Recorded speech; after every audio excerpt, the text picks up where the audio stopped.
नमस्कार। Astro Arvind Shukla channel में आपका बहुत बहुत स्वागत है। आप मेरे चैनल को लाइक करें, सब्सक्राइब करें ताकि ज्योतिष की जानकारियां आपको मिलती रहें।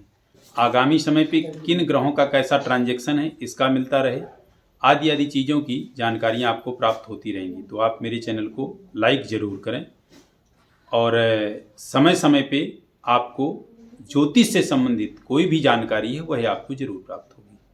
तो चलिए बिल्कुल विषय पे आते हैं। आज बात करेंगे मकर राशि के विषय में। मकर राशि शनि की राशि है। मकर और कुंभ राशि का जो अधिपति स्वामी है शनि है।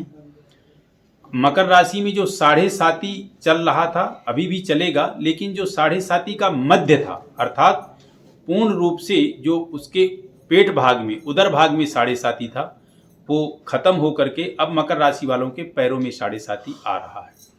तो ये दोनों राशियां हालांकि शनि की निज राशियां हैं, मकर और कुंभ, तो कुछ शनि का ज़्यादा अरिष्ट प्रभाव नहीं होता है। लेकिन फिर भी बता दें कि मकर राशि जिनकी है, मकर राशि वालों को किन किन चीज़ों का विशेष सावधानी रखना है उस विषय में आपको जानकारी देते हैं। देखिए, आपकी मकर राशि है। मकर राशि में शनि अब आपके जो गोचर में रहेंगे, वो गोचर में आपके जाएंगे द्वितीय स्थान पे, और वहाँ से जो आपकी दृष्टि डाल रहे हैं वो दृष्टि द्वितीय स्थान से आपकी दृष्टि तीसरी जो पड़ेगी वो आपके सुख भाव में पड़ेगी, चतुर्थ भाव में पड़ेगी। उसके बाद आपकी राशि से जो प्रभाव शनि का रहेगा वो थोड़ा सा आर्थिक धन संपदा के विषय में आपको थोड़ी तंगी जाएगी।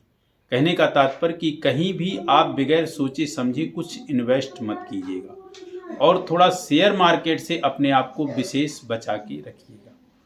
हालांकि उतरता हुआ जब 7.5 है तो दे के जाता है, आपको दे के ही जाएगा, लेकिन अभी आपका प्रारंभ जो होना है वो 2017 जनवरी के बाद जो है आपका चौथे चरण का यानी लास्ट आपका प्रारंभ होना है।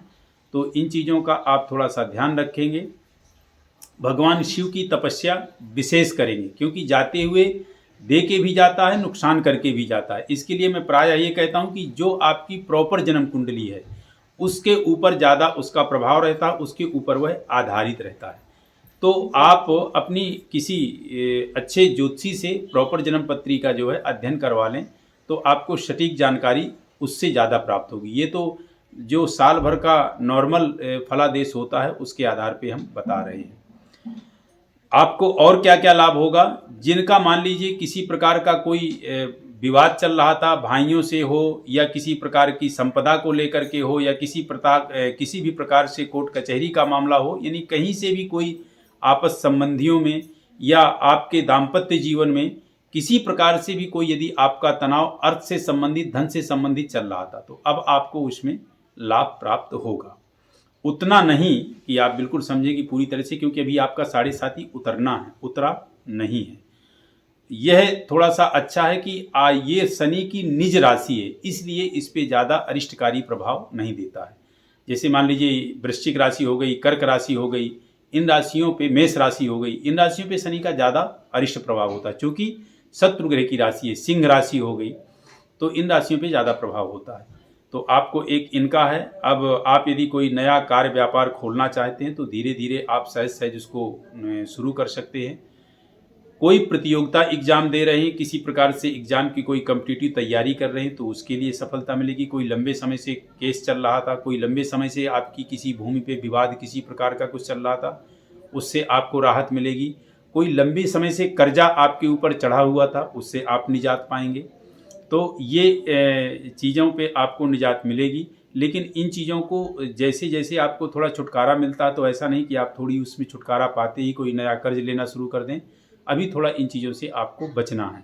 यानी ये जो आपके 26 महीने हैं, इन 26 महीनों में प्रयास ये करना है कि जो पहले से मैं परेशान था, जिन चीज़ों से मुझे थोड़ी राहत मिलने लगी है, उसमें थोड़ा अपने आप को स्ट्रॉन्ग कर लूँ। कहने का तात्पर्य कि उन परेशानियों से थोड़ा और बाहर निकल के आ जाएँ।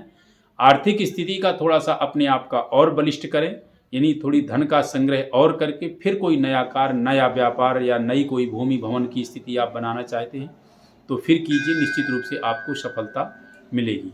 ये हो गया। इसके अलावा आपका जीवन साथी जो है, किसी प्रकार से यदि कोई मनमुटावा था तो वो आपके प्रति आतुर होगा, आप उनके प्रति आतुर होंगी। कोई प्रेम प्रसंग का यदि मामला था तो उसमें अब जो है लगभग विवाह की स्थितियां बनने की पोजीशन बनेगी।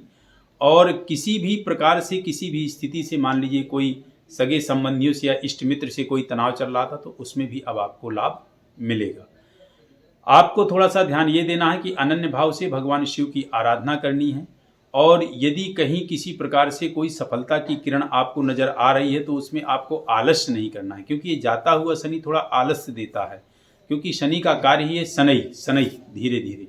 तो आपको आलस्य नहीं करना है, स्पीड के साथ बड़ी तीव्रता के साथ उस चीज़ को आपको जो है प्राप्त करने की पूरी कोशिश करनी है। ऐसा नहीं कि मान लीजिए कहीं से कोई कॉल आ रही है या कहीं से कोई बुलावा आ रहा है, आप व्यापारी हैं और वो यदि आपको काम घर बुला के या किसी प्रकार से वहाँ बैठ के वार्तालाप करके यदि देना चाह रहे हैं तो आप प्रयास करें, समय निकालें, उनके समय के हिसाब से जो समय को वो दें उस समय को आप मैच करें और पहुँचें, तो निश्चित रूप से आपको जो है वह कोई नया कार्य मिलेगा। और इस प्रकार से आपके जीवन में जो है अब खुशियों के दिन और थोड़ी सा खुशहाली का समय आ रहा है, तो आप इसको प्राप्त करें। बाकी आगे आपको जो है राशि फल का जो विशेष होगा उसके विषय में जब ट्रांजैक्शन परिवर्तन अन्य ग्रहों का होगा उसके साथ साथ आपको जानकारियाँ मिलती रहेंगी। हमारे चैनल को आप लाइक करें, सब्सक्राइब जरूर करें।